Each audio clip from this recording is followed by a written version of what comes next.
행해가며 주의 이름으로 축원합니다. 오늘 말씀은 이제 둘이 아니요 한 몸이니 이런 제목으로 은혜를 나누겠습니다. 여러분, 천지 만물을 창조하시고 전지전능하신 하나님께서 이 세상 모든 만물을 다 창조하신 후에 가장 기뻐하셨던 것이 바로 남자가 부모를 떠나서 그 아내와 합해서 둘이 한 몸을 이루는 가정인 줄로 믿습니다. 그렇습니다. 가정은 하나님께서 창조 이후에 가장 기뻐하신 창조물이기 때문에 우리가 찬양할 때에도 나 주님의 기쁨 되기 원하네, 이렇게 하나님 기쁨 되기 원하면서 무슨 일이었어도 아름다운 가정을 지키시기를 주의 이름으로 축원합니다. 자, 이렇게 처음 창세기부터 남자와 여자가 합해서 둘이 한 몸을 이룬 결혼으로 하나님의 구속의 역사가 시작되었습니다. 또 그 구속의 완성여시 요한계시록에서 어린 양 혼인잔치로 끝나게 되어지는 것이죠. 즉 하나님 나라와 그의 의의 완성은요, 혼인잔치로 시작해서 혼인잔치로 끝나게 되어지는 것입니다. 그만큼 수신제가 치국평천하, 그러니까 가정이 바로 다스려져야 나라도 잘 통치되고 다스려지면서 천하가 태평해지는, 그야말로 하나님 나라 천국을 이루게 되어지는 것이죠. 그런데 여러분, 마지막 때가 되어지면 되어질수록 이 하나님이 태초부터 가장 기뻐하신 가정을 어떻게든 깨고자 하는 세력이 있는데, 바로 이 세상 공중권세 잡은 악한 흑암의 세력인 것입니다. 여러분, 모든 사람들의 손에는 이 핸드폰이 쥐어지잖아요. 사람들이 점점 정보가 빨리 습득되어지면서 이 세상의 풍습을 따르고 유행에 민감해지면서 이런 SNS라든지 그 밖의 모든 것들을 통해서 정보를 공유하고 얻고 하면서 남들이 하는 대로 따라하지 않으면 뭔가 뒤처지는 것 같이 그렇게 생각한단 말입니다. 요즘 아예 그러다 보니까 결혼 안 하고 자유롭게 사는 세대가 대세인 세대가 되어져 버렸어요. 심지어 결혼을 해도 통계에 의하면 결혼한 MZ 세대의 50%가 이혼을 한다는 것입니다. 물론 여기엔 그들만의 어떤 마음 아픈 여러 가지 사정들이 있겠지만, 그 마음 아프고 어려운 여러 가지 사정은요, 사실 예전에도 다 있었단 말입니다. 제가 80년대는 사실 정보가 쉽게 공유되던 시절이 아니었어요. 제가 25살에 해군 군목으로 임관을 하고 목회를 하게 되어지면서 한국 사회 또 교회 안에 뭐 이혼이다 동성애다 가정을 깨트리는 그 이슈를 쉽게 서로 공유하거나 접하는 시대가 아니었단 말입니다. 특히 저는 군대에서 군 가족들을 중심으로 해서 목회를 하다 보니까 뭐 장교, 하사관, 군인들 하면 벌써 뭐 헤어스타일부터 아주 단정하고 절제되지 않습니까? 그러다 보니까 삶도 반듯반듯하게 살아야 돼요. 당시에는 남자는 물론이고 부인들도 열심히 이 계급사회 그 질서 속에서 결코 구설수에 오르지 않게 살아야 되기 때문에, 그렇게 되어지면 또 포상도 받고 진급도 하기 때문에 절제된 삶을 부부들이 살았다고요. 저는 그때 목회할 때 뭐 이혼이든지 그 밖에 뭐 broken family, 깨어진 뭐 가정, 그런 것에 관해서 별다른 경험도 생각도 없이 목회를 했었습니다. 그러다가 미국에 가서 37살 때 샌프란시스코에서 제가 그곳에서 개척 이민 목회를 하게 되어졌어요. 당시에 가족들이 이제 새 가족들이 들어오면서 이제 교회가 정착을 하는데 한 70%에서 80%가 다 이혼의 아픔을 가지고 계신 분인 것을 알게 됐어요. 그리고 그 이혼의 아픔과 그 사연이야말로 정말 내 그 한 몸이 쪼개져 나가는, 그래서 피가 철철 흘러서 뭐 죽음과 같은 아픔과 고통에 따르는 그러한 삶을 살아내셨다라고 하는 그러한 이야기들을 들으면서 참 힘들게 사셨구나 하는 것도 알게 되어졌습니다. 당시에 미국에 있다 보니까 국제 결혼하신 한 권사님이 신방을 와달라고 해서 신방을 갔어요. 그랬더니 목사님, 제가 정말 너무 괴롭고 가슴이 답답해서 숨이 멎을 것 같습니다. 어떻게 하면 좋겠습니까? 죽을 것 같아요. 이 주먹으로 가슴을 쳐도 시원치가 않아서요. 제가 이 망치를 들고 가슴이 칩니다 하면서 망치를 진짜 들고 가슴을 치시는데요. 아마 뼈 부러지는 소리가 막 탁탁 나는 거예요. 막 아이고 주여, 이를 어떡하나, 무엇을 저분에게 위로를 해드리나. 그러면서 정말 이렇게 이혼이라고 하는 문제, 또한 결혼에 대한 아픈 가정들, 그것이 정말 힘들고 어렵고 문제가 크구나 하는 걸 그때 처음 알게 됐어요. 어쨌든 옛날 어르신들은요, 참으면서 가정을 지키고 아무래도 자식들 보니까 자식들 미래 생각해서 온전한 가정 이루도록 그렇게 애쓰고 노력하셨잖아요. 근데 참 점점 사회 추세가 바뀌면서 가정보다는 내가 우선이 되어버렸어요. 자식보다는 그냥 내 삶이 우선인 거예요. 내 행복이 먼저다. 그래가지고서 서로 쉽게 이혼하잖아요. 그러나 우리 거룩한 하나님의 백성들은 그런 사회적 통념과 이 세상 풍습으로부터 구별되어서 거룩함을 지키면서 살아가도록 부르심받은 자인 줄 믿습니다. 그저 하나님이 정하여 주신 대로 성경에 명시된 그분의 말씀을 따라서 통치받고 다스림받으면 그 가정의 하나님 나라 이 땅에서도 이루어지면서 아름다운 기쁨 맛보며 살게 될 줄로 믿습니다. 오늘 본문의 주제는 사실 너무나 아름답고 기쁜 결혼 그리고 가정에 관한 말씀이면서도요, 또 동시에 너무나 마음 아프고 극도로 어려운 이혼에 관한 내용을 다루고 있습니다. 근데 바로 이런 어두운 주제의 말씀이 언제 시작되었느냐가 또 중요해요. 우리 19장에 보면 갈릴리 사역을 마치시고 나서 이제 예루살렘으로 입성하시는 내용이 이 19장에 나오는데, 그 앞에 18장에 보면 예수님께서 이제 복음을 전하시고 19장으로 넘어오면서 십자가에서 죽으시러 예루살렘으로 가시는 그러한 내용이지요. 그래서 오늘 19장 1절에서 2절은 이렇게 말씀하고 있습니다. 예수께서 이 말씀을 마치시고 갈릴리를 떠나 요단강 건너 유대 지경에 이르시니 큰 무리가 따르거늘 예수께서 거기서 그들의 병을 고치시더라.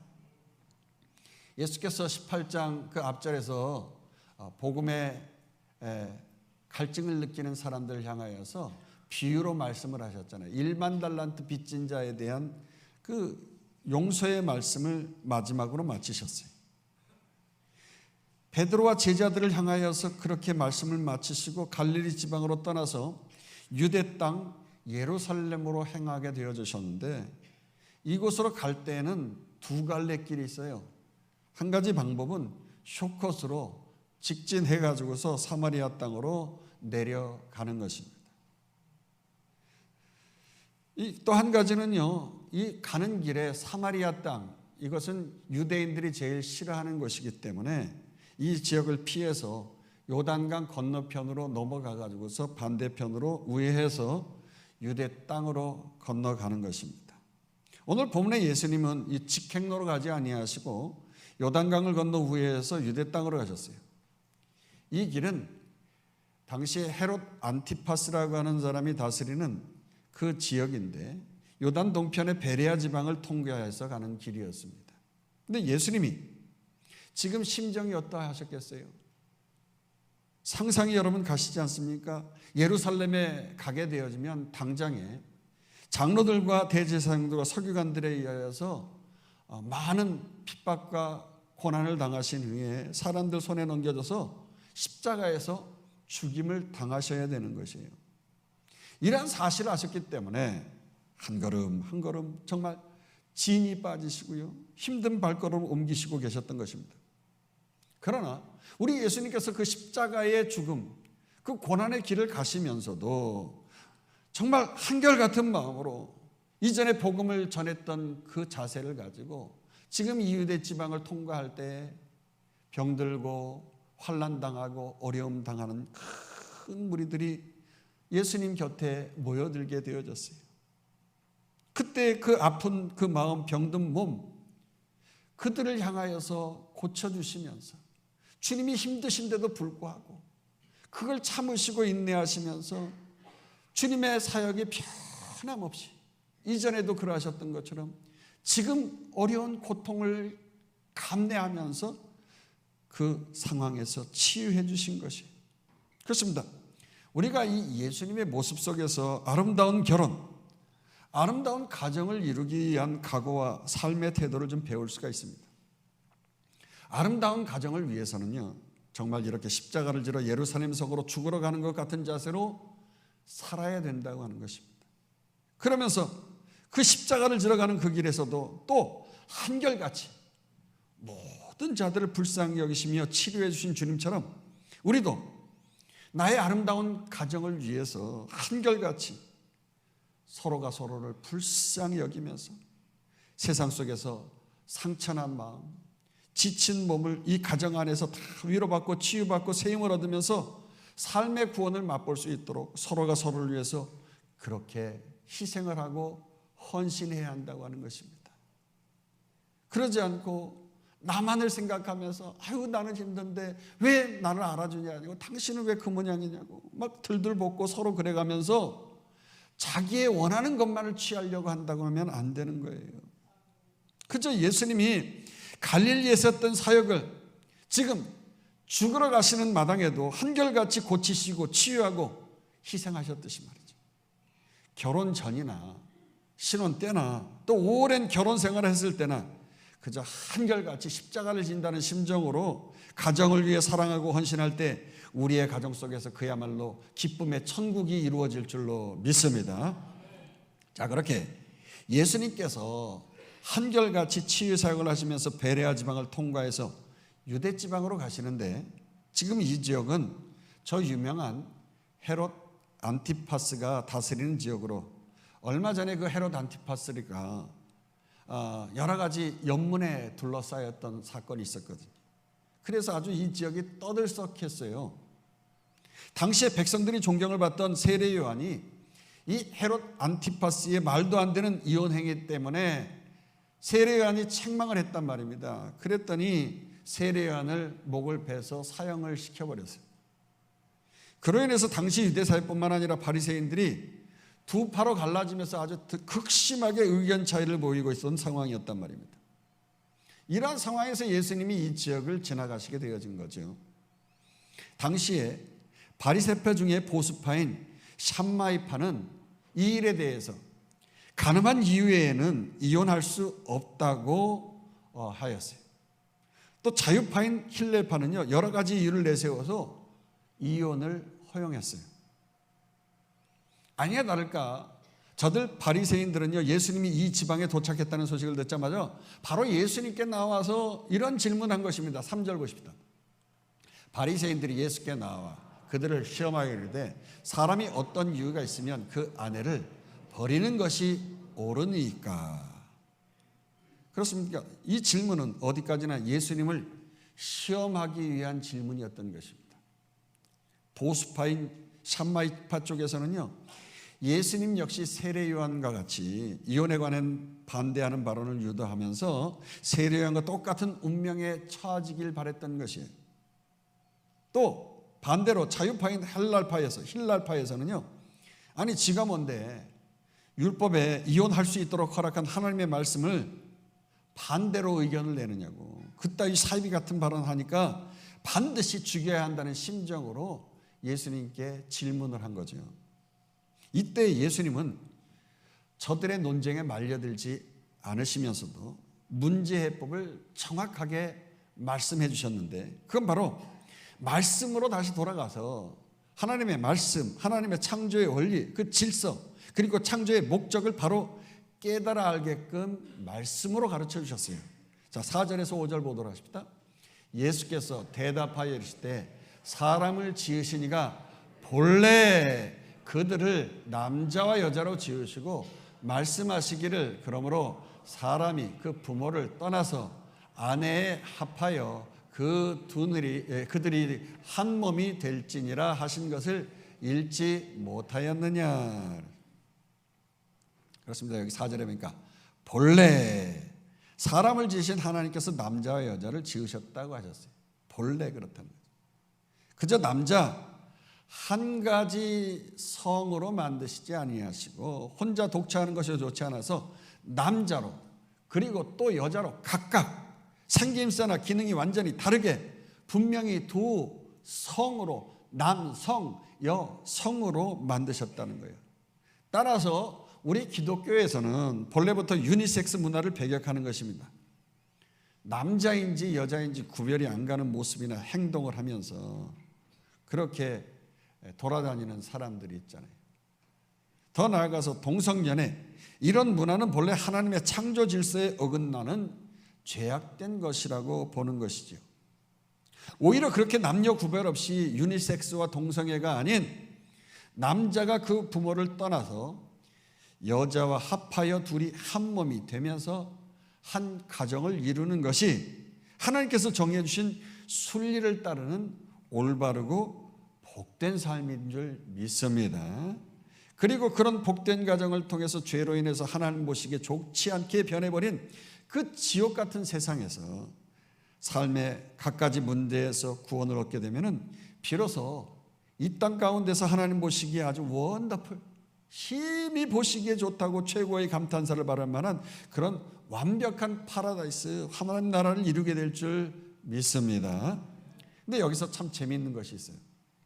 아담을 흙으로 만드셨으니까 똑같이 하와 역시 따로 흙으로 만드셔야 되는데 그러지 않고 아담의 갈비뼈를 뽑아가지고서 그걸로 여인을 만드셨다는 게 재밌다는 거죠.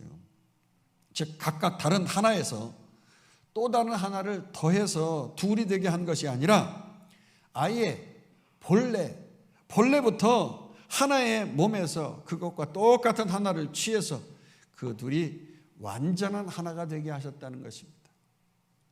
이 말인즉 나의 남편, 나의 아내는 각기 다른 몸이 아니라 바로 내 자신인 줄로 믿습니다.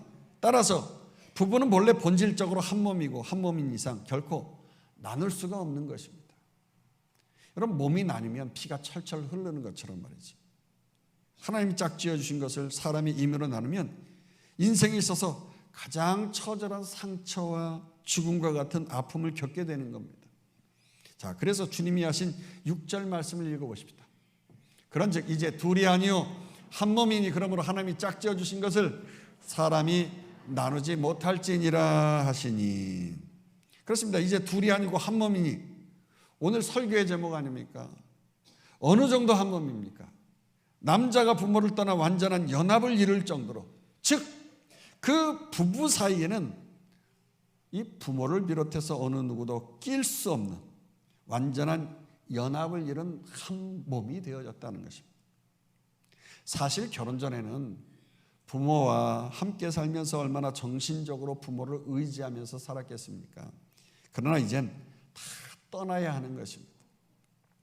절대 뭘 결정하고 물어볼 일이 있어도 부모에게 달랑 뛰어가가지고 먼저 물어봐서는 안 되는 거예요. 특히 남자들은 결혼한 이상 아내에게 먼저 물어봐야 돼요. 여자 보고 부모를 떠나라는 말은 없어도요, 남자에게 떠나라고 했어요. 완전히 천륜을 끊으라는 말은 아니고요. 그만큼 아내와 하나가 되라 그런 말입니다. 따라서 우리 기독교에서는 본래부터 일부 다처는 있을 수가 없는 일이에요. 일부 일처인 것입니다. 그렇게 누구도 끼어들 수 없을 뿐만 아니라 또 본래부터 이혼 자체가 성립되지 않게끔 그렇게 둘이 한 몸 되게 창조되었어요. 또 여러분, 하나님께서 둘이 한 몸 되게 만드셨을 때 구체적으로 여자를 어떤 존재로 만드셨냐 하면 아담을 위하여 돕는 배필로 만드셨다는 거예요. 여기 돕다라고 하니까 여자를 무슨 남자의 도우미 정도로 창조했다는 말이 아닌 것입니다. 이 돕다라는 것은 에젤이라는 단어인데 강자가 약자에게 베푸는 도움의 손길, 그런 말인 것입니다.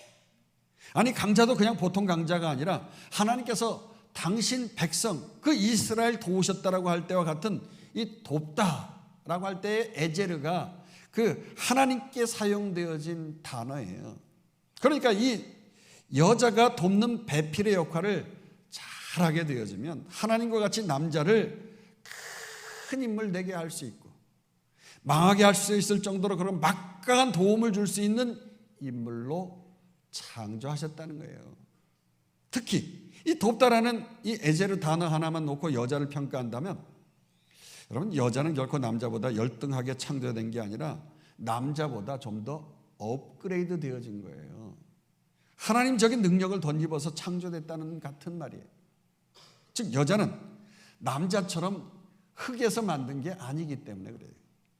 남자의 몸에서 얻은 갈비뼈, 즉 동일한 똑같은 것으로 만들어졌지만 좀 더 남자의 단점을 업그레이드 시켜서 그 능력이 보완되어져 그렇게 만들어졌다는 것이죠.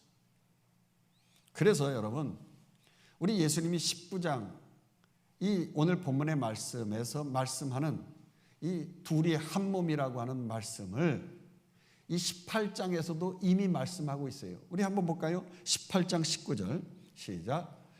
진실로 다시 너희에게 이르노니 너희 중에 두 사람이 땅에서 합심하여 무엇이든지 구하면 하늘에 계신 내 아버지께서 그들을 위하여 이루게 하시리라.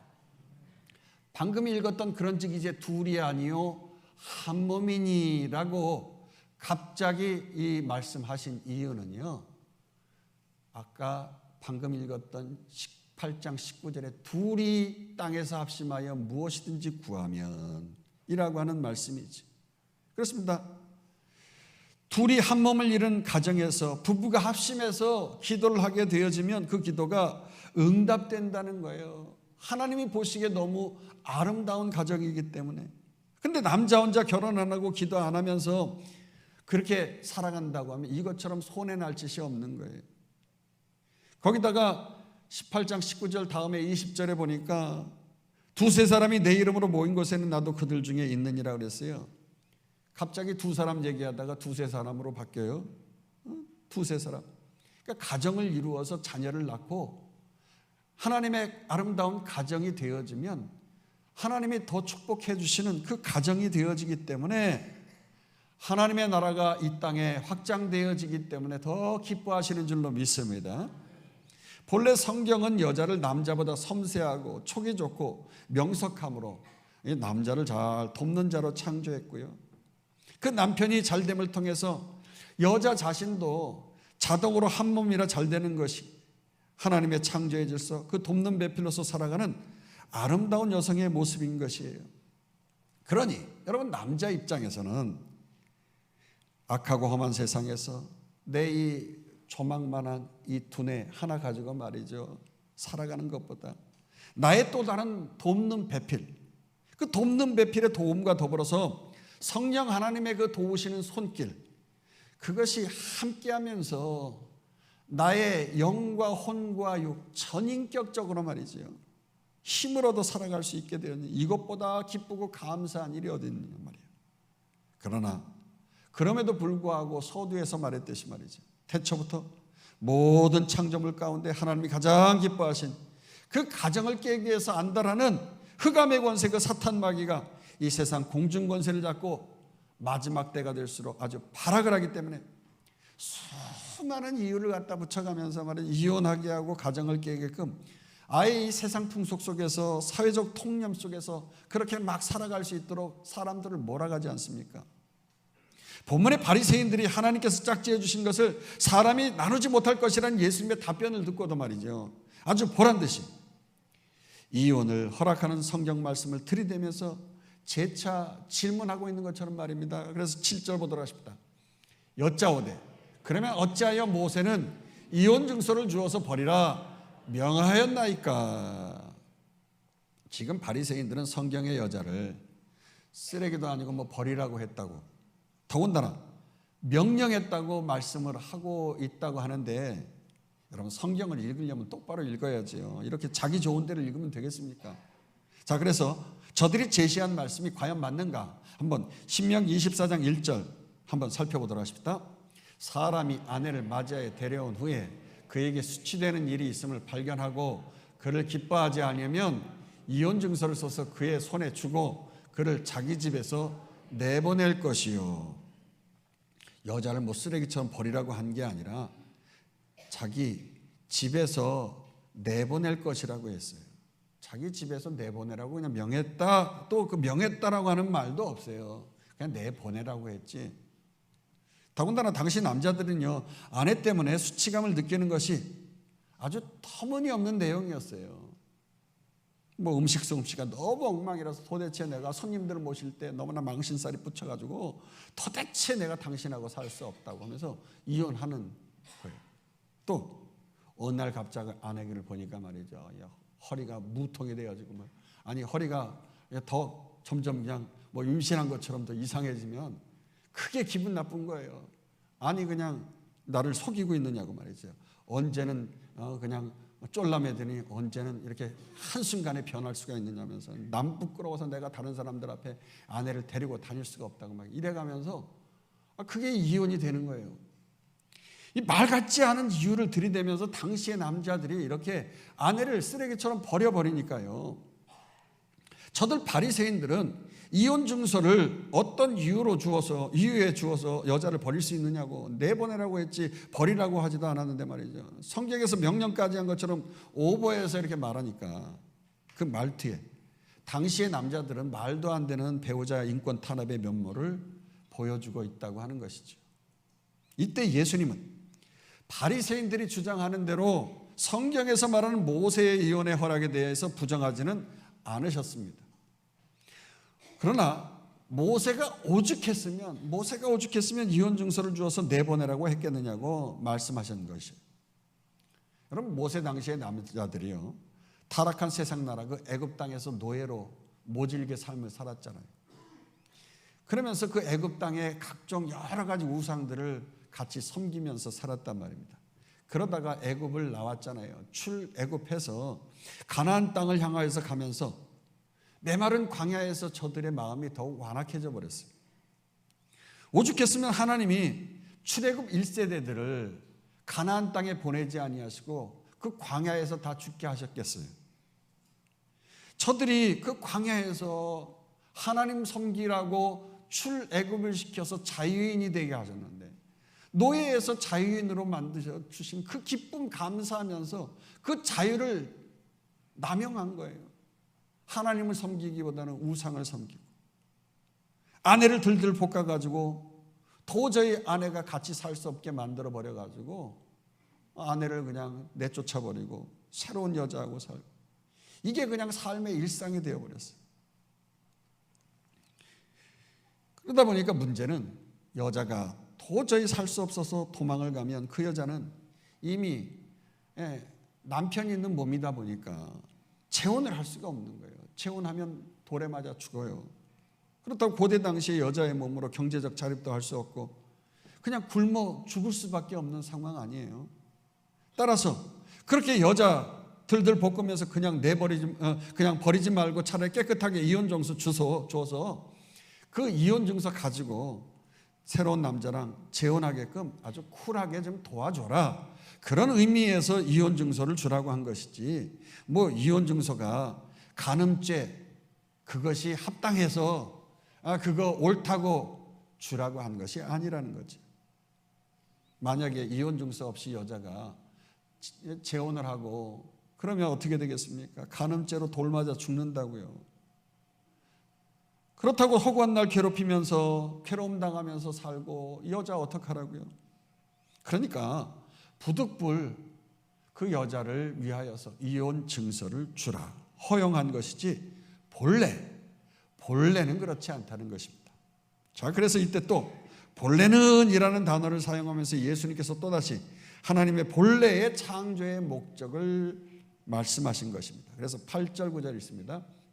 예수께서 이르시되 모세가 너희의 마음에 안악함 때문에 아내 버림을 허락하였거니와 본래는 그렇지 아니하니라. 계속 내가 너희에게 말하노니 누구든지 음행한 이유에 아내를 버리고 다른 데 장가드는 자는 간음함이니라. 예수님은 음행의 연고에 본래는 이혼을 금한다고 말씀하셨어요. 이미 성적인 음행을 저질렀다는 건 자기 몸에 죄를 짓는 것으로서 둘이 한 몸 되어 아름다운 결혼 생활을 지속하는데 이루 형용할 수 없는 죽음과 같은 아픔 가운데 있는 것이기 때문에 회복하기 힘든 상태인 것이죠. 그러나 이건 역시 음행을 저질렀기 때문에 반드시 이혼해야 한다, 절대적인 명령은 아닌 것입니다. 부득이 허용은 하지만 절대적인 명령은 아니기 때문에 상대방이 음행을 했어도 할 수만 있으면 용서하고 가정을 지키라는 거죠. 그러나 그럼에도 불구하고 제발 놔달라고 하면서 배우자가 도통 가정을 지키려 하지 않으면 그때는 어떻게 해야 합니까? 쿨하게 놔주라는 거죠. 배우자가 상대와 조속히 재혼하는 게 낫다는 거예요. 그렇지 않고 말이죠, 끝까지 내가 누구 좋으라고 도장을 찍느냐고 말이죠. 절대 그럴 수 없다고. 그래서 계속 쫓아다니면서 말이에요, 법정 싸움하고 진흙탕 싸움하고 말이죠. 그러면 사람들 눈살 찌푸리게 하고 세상 사람들이 손가락질 하는 거 아닙니까? 그건 절대 우리 믿는 성도들의 아름다운 복된 모습이 아니라는 것입니다. 그러면서 예수님은 헤롯 안티파스와 같이 헤로디아가 이쁘다는 이유로 아내를 버리고 재혼을 한 그 사람은 제7계명을 어긴 죄인임을 강조하신 것입니다. 여기서 참고로 음행의 연고의 종교적인 이유라면 그러면 어떻게 해야 할까 하는 것입니다. 목사님, 저는 배우자가 믿지 않는 사람이라서 내가 하나님을 더 잘 믿기 위해서 믿는 사람하고 결혼해야 되니까 반드시 이혼해야 되겠습니다. 그럴듯한 이유를 대시는 분들이 있을 수 있어요. 그러나 여러분, 일단 결혼해서 남편 되고 아내 된 이상 이건 이혼 사유가 될 수 없다는 걸 기억해야 합니다. 고린도전서 그래서 7장 16절에 이렇게 말씀하고 있어요. 아내 된 자여, 내가 남편을 구원할지 어찌 알 수 있으며 남편 된 자여, 내가 내 아내를 구원할지 어찌 알 수 있으리요. 그렇습니다. 뒤늦게 믿지 않는 배우자와 못 살겠다고 이혼하는 거, 이건 말도 안 되는 것입니다. 후회해도 소용이 없는 거예요. 일단 결혼한 이상 오히려 인내로서 가정을 지키며 끝까지 그 배우자가 나의 한 몸이고 하나님께서 맺어준 사람이라고 믿어 의심치 말고 나를 죽이고 그냥 내가 십자가를 져야 되는 거예요. 죽기까지 배우자 구원을 위해서 기도하며 나아갈 때 혹시 그랬잖아요. 아내 된 자여 내가 남편을 구원할지, 남편 된 자여 내가 아내를 구원할지 어찌 알 수 있으려. 혹시 구원될 수 있을 수도 있으니까 그를 위하여서 돌아오게 노력해 보라는 거지. 자, 이렇게 해서 바리새인들이 악한 의도를 가지고 예수님을 시험에 빠뜨리고자 질문을 했었습니다. 그렇지만 오히려 하나님께서는 그 악한 질문 또한 합력하여 선을 이루어 가셨어요. 이 이혼에 관한 이슈는 오고 오는 세대 속에서 교회와 사회에 얼마나 끊임없는 큰 논쟁과 목회적 관심사인지 몰라요. 그러나 우리 예수님은 이렇게 이혼과 결혼에 관해서 하나님의 완전한 뜻과 기준을 알 수 있게끔 아주 명쾌한 해답을 제시해 주신 것입니다. 그러자 그 곁에서 예수님께 질문을 던져 넘어뜨리려고 했던 바리새인들이 결국에는 모두 견디지도 못하고 본전도 못 건지고 떠나버렸어요. 그러자 이제 그 곁에서 듣고 있던 예수님의 제자들이요, 또다시 이런 질문합니다. 예수님, 사람들이 그렇게 배우자와 마음 상할 일도 많고 또 우리처럼 전적으로 예수님을 따르다 보니까 가정을 돌보지 못하고 하니까 차라리 독신으로 지내는 것이 더 낫지 않겠습니까? 이런 질문을 하게 되어졌어요. 오늘 보면 10절로 돌아가십시다. 제자들이 이르되 만일 사람이 아내에게 이같이 할진대 장가들지 않는 것이 좋겠나이다. 이때 혼자 사는 것을 아주 쉽게 말하는 모든 세대 사람들 향하여서 주님께서 그렇게 말같이 쉬운 게 아니라고 말씀하신 거예요. 그렇게 함부로 독신을 선택하는 건 역시 창조 질서를 거스리는 것이고 오히려 더 음란하고 죄악된 모습 가운데 살 수 있다고 말씀하신 것입니다. 11절에서 12절 마지막절까지 읽습니다. 예수께서 이르시되 사람마다 이 말을 받지 못하고 오직 타고난 자라야 할지니라. 어머니의 태로부터 된 고자도 있고 사람이 만든 고자도 있고 천국을 위하여 스스로 된 고자도 있도다. 이 말을 받을 만한 자는 받을지어다. 이게 무슨 말입니까? 어머니 태로부터 장애를 안고 태어나서 결혼을 못하게 된 사람도 있어요. 부득이 또 왕의 곁에서 부르심을 받아서 내시처럼 일하다 보니 결혼을 못하는 사람도 있는 것이고, 바울처럼 하나님의 부르심을 받아서 혼자 사는 자도 있지만 그런 사람들은 흔치 않다는 거예요. 그렇습니다. 독신은 이 말을 받아들일 만한 자가 받는 것이지, 뭐 요즘 추세가 대세가 그러니까 그러면서 너도 나도 결혼 포기하고 혼자 살겠다, 그렇게 함부로 마음을 먹어서는 안 된다는 것입니다. 우리의 마음을 먹어야 될 것은, 나도 반드시 언젠가는 좋은 기회가 되면, 하나님이 선하신 때가 되면 둘이 한 몸을 이룰 것이고, 궁극적으로 결혼을 통해서 하나님께서 이 땅에 이루시고자 하는 그 주님 나라 그 뜻을 내 가정 속에서 이루게 될 것이라고 믿고 소망 가운데 기도하면서 살아야 될 줄로 믿습니다. 그렇습니다. 오늘 본문의 말씀은 이렇게 마치고 있어요. 기억하십니다. 하나님이 천지 만물을 창조하시고 뭐 하나 부족한 것 없이 완벽한 낙원을 이 땅에 이루셨을 때 딱 한 가지 보시기에 좋지 아니하다고 여긴 것이 무엇이었느냐. 그 완벽한 낙원에서 말이죠, 흉물스럽게 기어다니는 뱀도 아니고요, 선악과가 동산 중앙에 서 있어서도 아닌 것이었어요. 남자 혼자 독차는 것 때문에 보시기에 좋지 않으셨다고 했어요. 따라서 에덴이, 그 낙원이 둘이 한 몸 이룬 한 가정을 이룸으로써 이 땅 가운데 정말이지 아름답고 찬란한 그 하나님 나라 파라다이스 낙원을 누릴 수 있게 된 줄 믿으시기 바랍니다.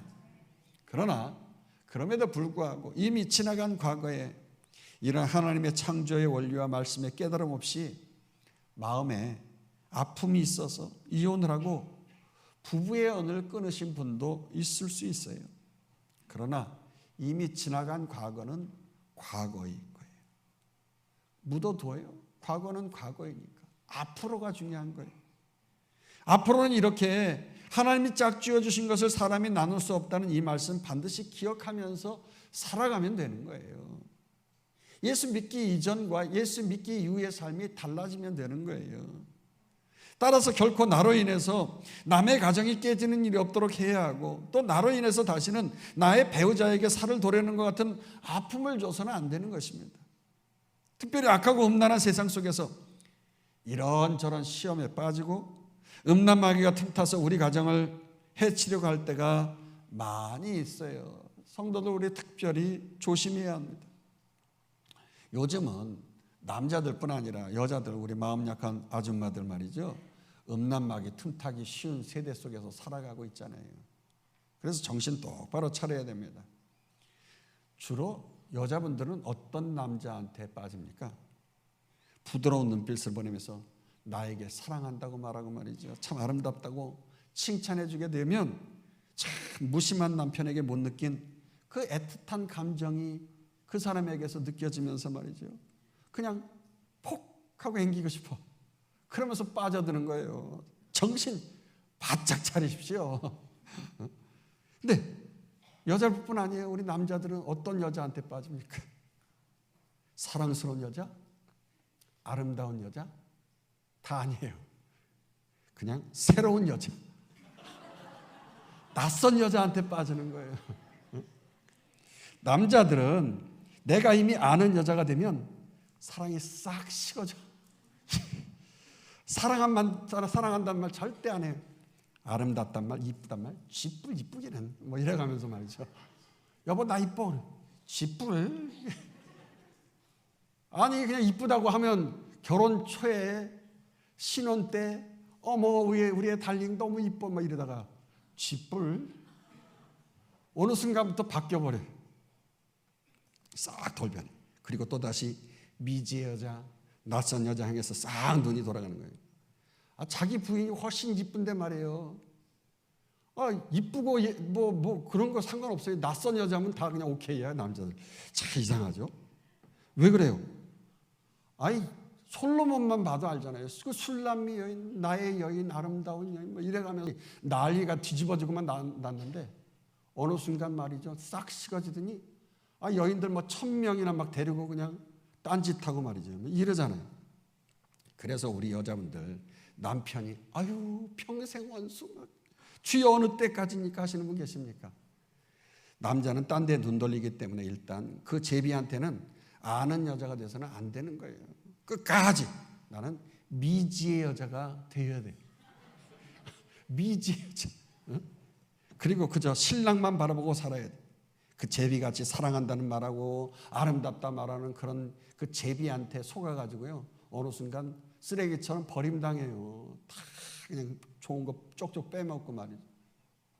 그렇다고 여러분 사랑하는 남편 여러분 버릴 수 없잖아요. 기억해야 합니다. 나의 육신의 남편은 참 영원한 나의 남편이 아니라는 사실을, 잠시 잠깐 이 땅에 사는 동안 한 몸 이루고 살라고 허락하신 분이에요. 정말 내 영원한 나의 참 신랑 되시는 분은 우리 예수님이라고 생각하시고요, 신랑 되신 예수님 다시 올 날만 소망하면서 믿음으로 인내하면서 하시길 또 축원합니다.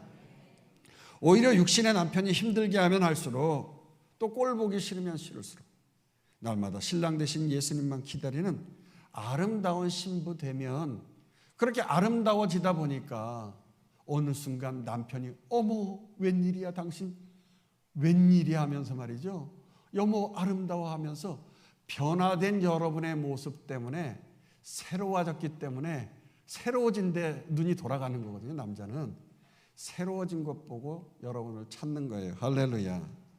그래요. 우리 주님으로부터 이따가 찬송 부르겠습니다만, 나의 사랑 너는 어여쁘고 참 귀하다, 어느 보석보다 귀하다라고 칭찬과 함께 결코 변치 않는 사랑, 온전한 사랑, 그 신랑으로부터 듬뿍 만끽하시길 주의 이름으로 축원합니다.